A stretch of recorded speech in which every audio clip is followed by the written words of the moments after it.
আমরা যারা পিভট টেবিলে কাজ করি, পিভট টেবিলে কাজ করার পরে দেখা যায় যে ওই টেবিলের ডাটাটা যদি আপনি কোনো জায়গায় কপি পেস্ট করে নিতে চান বা পিভট টেবিলটাকে আপনি একদম টেবিল থেকে রিমুভ করতে চান, এটা আমরা অনেকেই পারি না।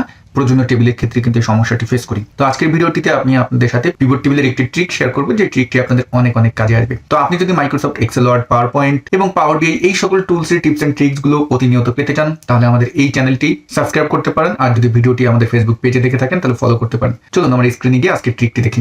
স্ক্রিনে খেয়াল করতেছেন আমি পিভট টেবিলের মাধ্যমে এরকম একটি রিপোর্ট তৈরি করেছি। এখন অধিকাংশ সময় কিন্তু আমরা এই টাইপের রিপোর্ট তৈরি করে থাকি। এখন এটাকে যদি দেখুন আমি কপি করি, এভাবে আমি কন্ট্রোল সি দিয়ে কপি করলাম এবং আমি নতুন একটি শিট নিলাম। এখানে এনে যদি আমি এখন পেস্ট করি, কন্ট্রোল ভি দিলাম, ওই পিভট টেবিলটি আসলো। বাট আমরা অনেকেই করি কি, নিচে যে একটা টুল আছে এই টুলে গিয়ে কি করি, ভ্যালু পেস্ট করে দিই। ওকে, ডান, আমার রিপোর্ট কিন্তু এখানে চলে আসলো। কিন্তু এখানে একটা সমস্যা দেখেন, আমার কথা হলো এই যে সেন্ট্রাল যেই রিজনটি আছে আমি চাচ্ছি ওটা আলাদা একটা কলামে থাকবে এবং কনজুমার যারা আছে তারা আলাদা একটা কলামে থাকবে এবং আমরা যে সাম করলাম সেটা আলাদা একটা কলামে থাকবে।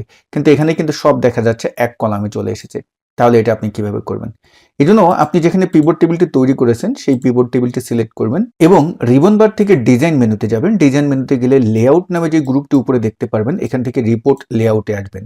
রিপোর্ট লেআউট থেকে 3 নম্বরটা সিলেক্ট করে দেবেন, শো ইন টেবুলার ফর্ম। যখন এটা করে দিবেন, এখন দেখুন আমি যদি এটাকে কন্ট্রোল সি দিয়ে কপি করি এবং তারপরে যদি আমি এখন নতুন একটা শিট নিই এবং এই জায়গাটায় যদি এখন আমি কন্ট্রোল ভি দিই এবং এই যে নিচে টুল আছে এই টুলে ক্লিক করে এখন যদি আমি 1 2 3 এই যে ভ্যালু পেস্ট করে দিই, তাহলে দেখেন খুব সুন্দরভাবে কিন্তু আমার এখন আলাদা আলাদা সেগমেন্ট মোতাবেক কিন্তু দেখাচ্ছে। তো যারা আমরা পিভট টেবিল নিয়ে কাজ করে থাকি, আশা করি এই ট্রিকটি আপনাদের অনেক অনেক কাজে আসবে। তো ডিয়ার ভিউয়ার্স, আপনারা যারা আমাদের কাছ থেকে Microsoft Excel basic to advance level পর্যন্ত শিখতে চান, আমাদের নতুন ব্যাচের ভর্তি কিন্তু অলরেডি শুরু হয়ে গিয়েছে। কোর্স সম্পর্কে বিস্তারিত জানতে আমাদের এই ভিডিওর ডেসক্রিপশন বক্সে যে লিংক দেওয়া আছে সেই লিংকে ক্লিক করে আপনি জেনে নিতে পারবেন। তো আসন সংখ্যা কিন্তু খুবই সীমিত, আপনার ভর্তিটি দ্রুত কনফার্ম করুন। সবাই ভালো থাকবেন, আসসালামু আলাইকুম।